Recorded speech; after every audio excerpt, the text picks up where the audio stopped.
There we go. Whoop. Hello and welcome back to myself playing the lovely game that is The machine's Disco keyboard is Elysium. still illuminated, revealing fluorescent play and print buttons. The speaker comes to life. Static seeps through the machine's planar magnetic driver. An old lady greets you. Good evening. Votre accident on Saint-Brune. This is the East Insulindian Rapid Station 1. Please repeat. Is this the personal log? Let's try this again. I think I may have the right password for the personal log. Good. Please repeat the password. Afterlife, death. Good. I have unlocked the filament.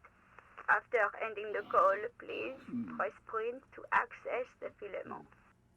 Votre accident. Is there anything else I can do for you today? Thank you. I'm finished with this call. Press off/silent. Sleep well, votre accident. The machine's keyboard is still illuminated, revealing fluorescent play and print buttons. Press print. The printer prints out a long text document with dated paragraphs. It looks a bit like someone's journal. Read the The printout. first entry, made on the 4th of February, 51, by an unknown author, is short and concise. Arrived at the church, the door was boarded up, so I used the crowbar to get inside. Looks like the place has been deserted. Nothing out of the ordinary, but I'll ask around. Need to figure out how to get the electricity in. The lieutenant leans closer, scouring the printout over your shoulder. Just as you finish reading, he looks up, muttering under his breath. 4th of February. That's over a month ago. Whoever set up those machines has been here for quite a while. Do you think this log might be connected to the case? Our case? No, I don't think so. It must be some local eccentric. His eyes wander over the various machines around him. Read the second entry. 6th of February, 51. Had a little chat with the local fishermen. Said I shouldn't go near that place, that the church was spooky and ridden with narcotics. It's a little spooky, all right. Still haven't figured out the electricity. Read the third entry. 7th of February, 51. Finally got the electricity in. Next on the agenda, a new antenna. I'm thinking ESCA series, something advanced. Why would she need an antenna? Why would anyone need any of this equipment here? He steps on a wire running on the ground, inspecting it with his boot. Read the fourth entry.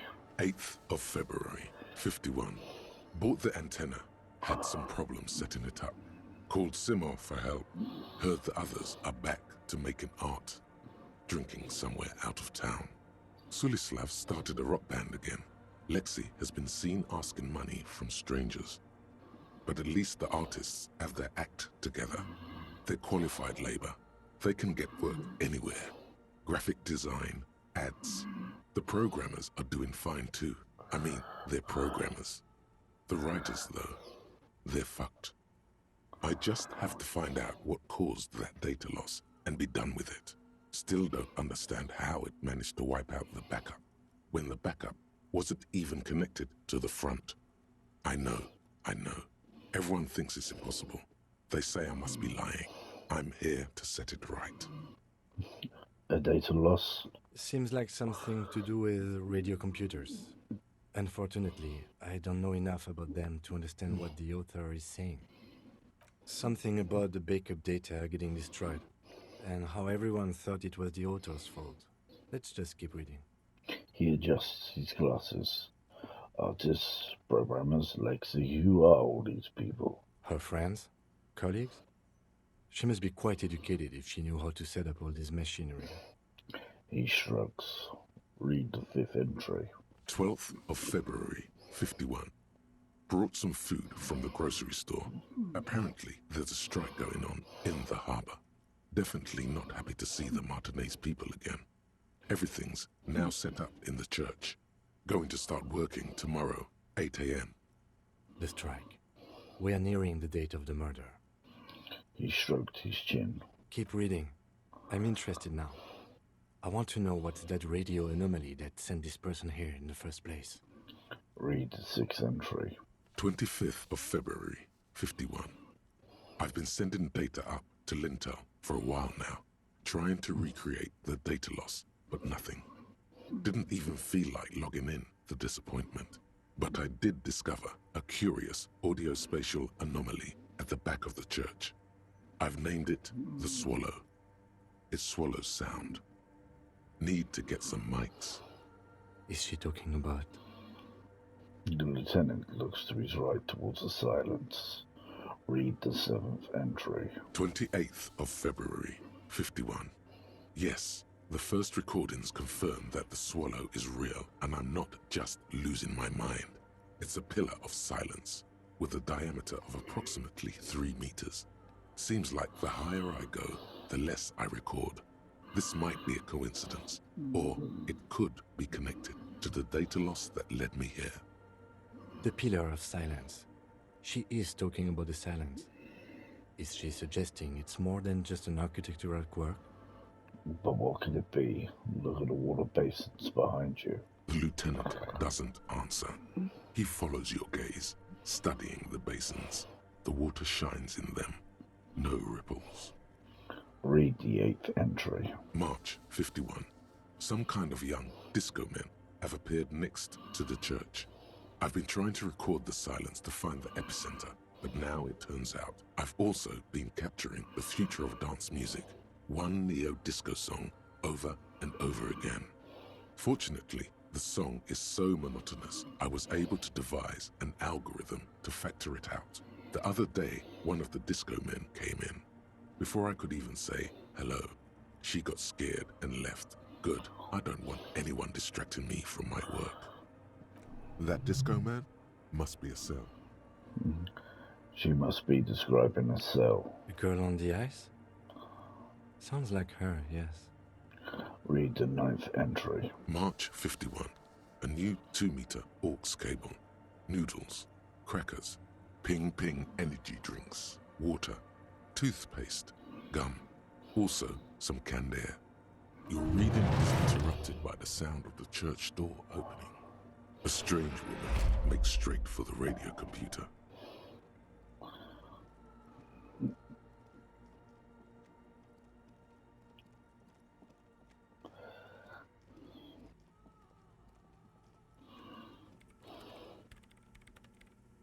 Breaking into my radio computer, I see. She glares at you as she holds down the off button for 7 seconds.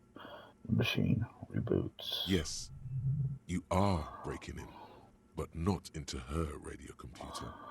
You're a master circuit bender. I do apologize for the intrusion, madame. We are with the RCM, you see.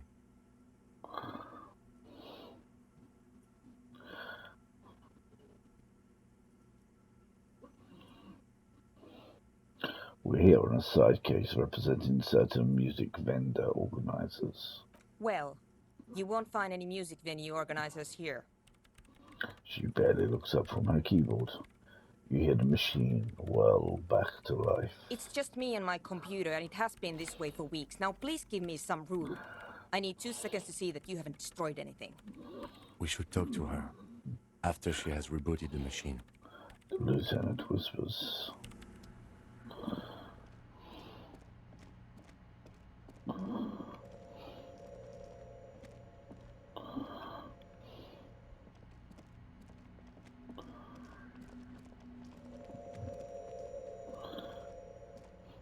The silence, it is here.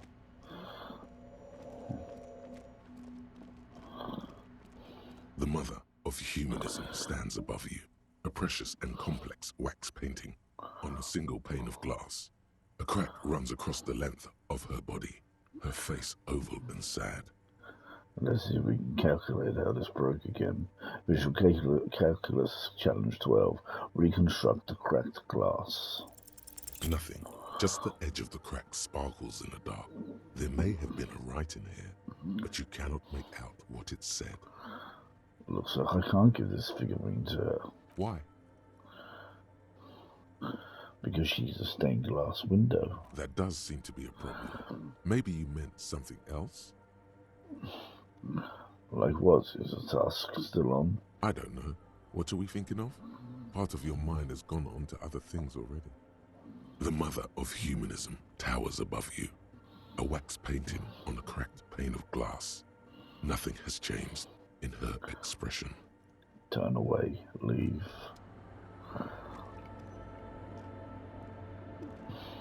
What is it? The woman is still hunched over her keyboard, gently illuminated by the power machine. I didn't break anything, did I? No, you just printed out my personal log and wasted some paper. It does not look like a big loss to her. Sorry, but who are you and what are you doing here? I am Soona Luukkanen-Kilde, the former lead programmer of Fortress Accident and RSA radios. I have over 16 years of programming experience, and I'm proficient in both Vox and Orbis languages. If you're not here to hire me, I don't really know how I can help you. She turns back to the terminal. Did she say over 16 years of experience? She must have started programming when she was still a teenager. That still doesn't answer what she's doing in an abandoned church. Have you seen the crap man? Nope. But you know he's around. Yes. He's seen you, And? and the crap man has seen you. I don't care. I don't care about crap men. She barely looks up, now tinkering with the machine's printer. Why are there so many machines in this place? I brought them here. These are my machines. Please don't touch anything. Why do you need an antenna? Point to it. I use the AR-1 as my RAIN prefix processing unit. RAM prefect, that's your radio computer, right? Mm-hmm. And the antenna, it's processing unit? Yes? You really don't know anything about radio computers, do you?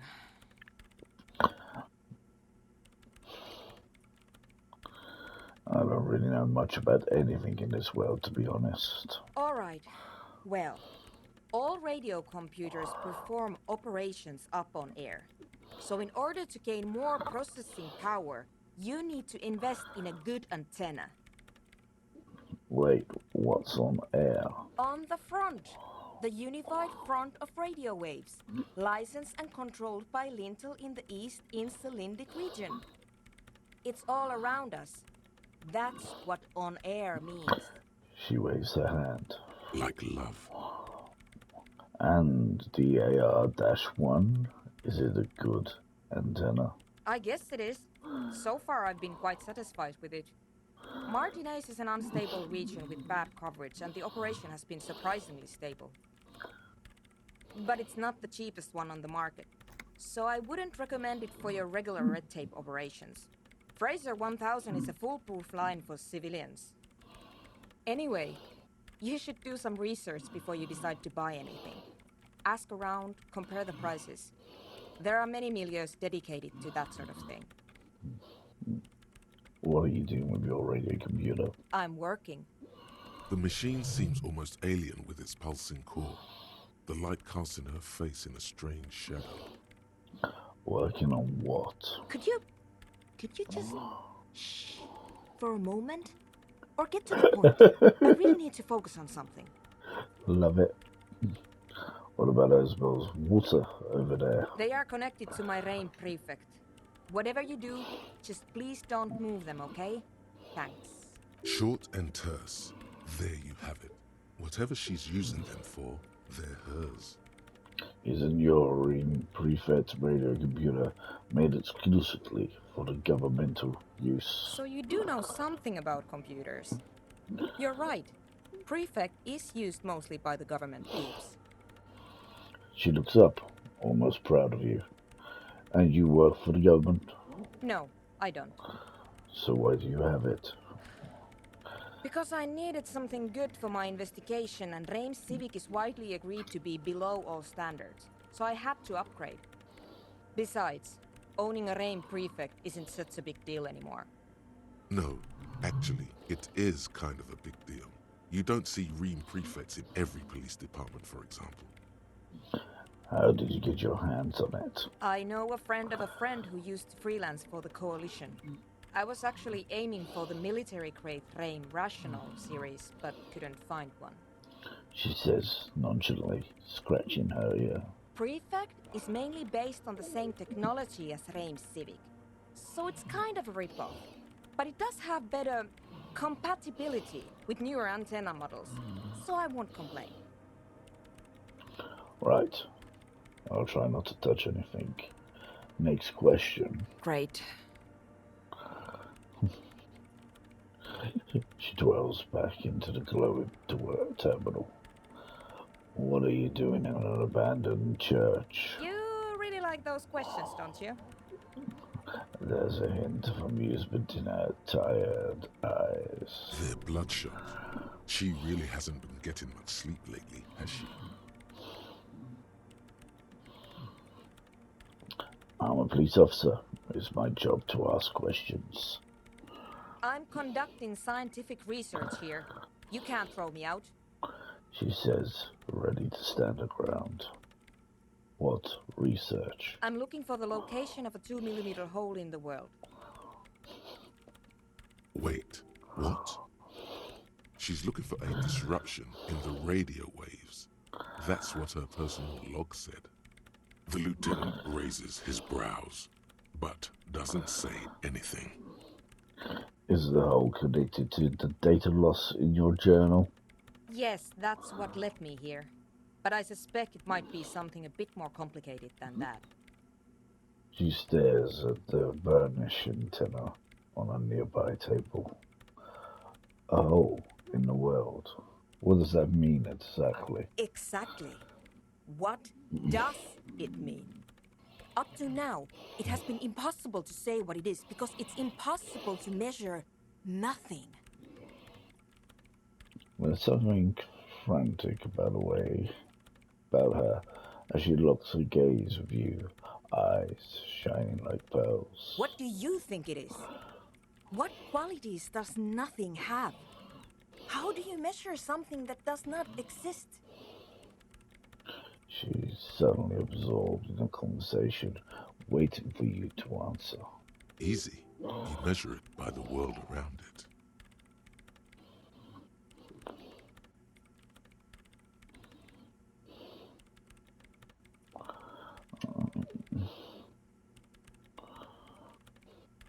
You measure it by collecting data on its surroundings, on that which exists. Exactly.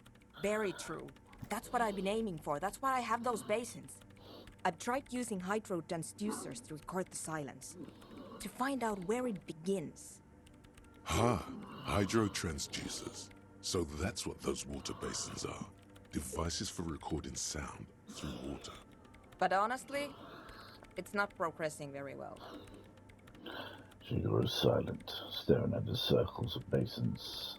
It looks like some ancient ritual. Do you have any idea where this hole might be located? Somewhere underneath those roof beams, I assume. She looks up, eyes trying to pierce the pitch black heights above, but without much success. Only a faint crisscross of rafters can be made out from the dark. Most of the tower disappearing into the shade. Why, there. There's this place at the back of the church, a place where all audible vibrations seem to decease. I've named it the Swallow, and the higher you go, the less you record. The Pillar of Silence? Are you sure it's not just an architectural quirk? Maybe, but it's oddly close to the physical coordinates of the data loss that led me to this place. This is where the Crab Man lives. I know. You don't think Crab Man might be somehow responsible here? No, I don't. You said the research isn't going well. Why not? Because it's just trial and error, trying to locate the Swallow, the exact point in space. And I don't have a... You know what? It would be really helpful if you could just stop talking and let me work. That's all I wanted to know about the scary 2mm hole in the world. For now. Great. Thanks. How do you feel about Anadon dance music? What? I hate it. She squints her eyes. I bet she hasn't even heard it. Have you even listened? Like, actually listened? Yeah. Like all the time. My tent neighbors don't really ease up with their partying, do they? She pulls a face that looks absolutely scathing. Maybe I'd have to be on drugs to get it, but to a sober mind it just sounds like uninspired rug whipping. No idea what it has to do with either dancing or music. Right. But how do you feel about a club for anatomic dance music? This is about those speed freaks in the tent, isn't it? I've got some news for you. It's not a nightclub they want to build here. What do they want to build then? Take a guess, why don't you?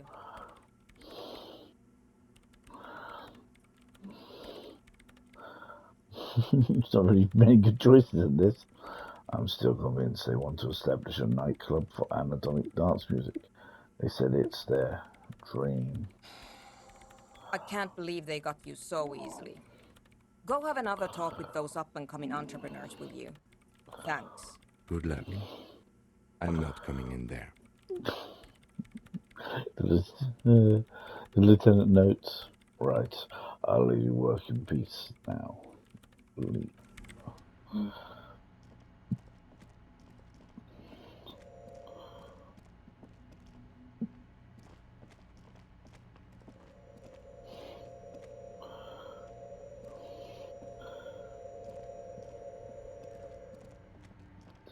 I think the hole's about there.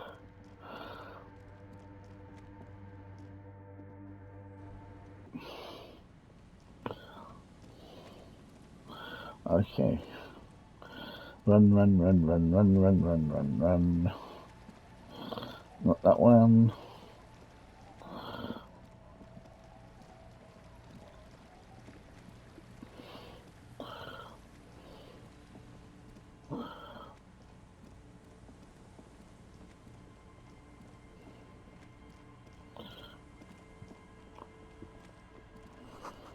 The door's closed for now. Time to put the kids to sleep.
Gendarmerie, you found me.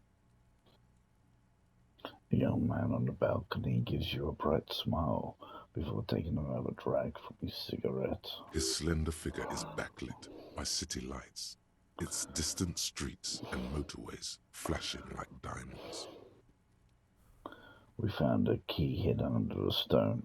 Was it yours? It was mine. My friends use it from time to time to visit me. As he looks at you, something sparkles in his eyes. So tell me, are you here to make things right again? That's what I'm aiming for. Yes, Beautiful. he says again. A nearby street lamp casts shadows on his chin, drawing out the slender cheekbones. I have some good news for you. My Sunday friend is visiting me tonight. I told him about you and he'd like to say hello. Step in. He's already waiting. He nods towards door 28. By the way, I'm really digging the view here. Point to the city sightline. Mm-hmm. That's why I chose this place. Martinez is special, isn't it? He looks away, his cigarette end glowing in the dark. Wait. Suddenly you are digging things? The lieutenant whispers to you, shaking his head. Why would I want to meet your friend? Trust me, you do. Well, I'll talk to him, but first, I want to talk to you. I have so many questions. That's nice, but I don't have anything to tell you. It's my friend you're looking for, not me. He takes another drag of his unfiltered cigarette and looks around. It's getting dark and the neighboring windows have lit up, one by one. Downstairs, a cat crosses the yard, disappearing into the bush. Besides, I've got to run. Something tells you you're never going to talk to an individual this cool or mysterious ever again. Run where? To the city. It's a beautiful night. He gestures idly towards distant motorways. A man on high heels stumbles out of a basement club, music blasting over the entire district. It's chilly, and as the chemicals hit his nervous system, 1,000 shivers ripple through his body. Only if you promise that we'll talk again. It's important. Something flutters in the corner of the lieutenant's mouth as you're saying those words. We'll talk. Just not tonight. The smoker assures you, brushing his hand through his hair. Take care, all right?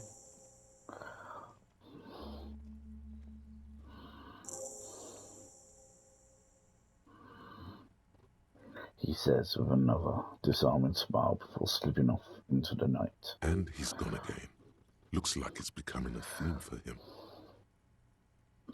He's always leaving. Why is he always leaving, Kim? Who knows, detective? It's a mystery. He says, turning his face away from you. There's something so different about him that I can't quite put my finger on. Different, of course. His shirt. Why is his shirt always unbuttoned? His shirt. The lieutenant squints his eyes, trying to hold back the laughter. His shirt. His shirt. He's trying to dive deep into the mysteries of his shirt. His shirt? No, I don't know why his shirt is always unbuttoned. His mouth tightens as though trying to hold something back. He's barely holding it together. It's all he can do to keep from bursting out in laughter. Come on, detective, let's go. We've got a potential witness to interview. His Sunday friend, remember? He nods at the apartment door before you. Well, I'm going to end this recording here and pick up again in a second with the Sunday friend. As usual, if you've watched this, thank you very much, and I'll catch you guys again later. Bye.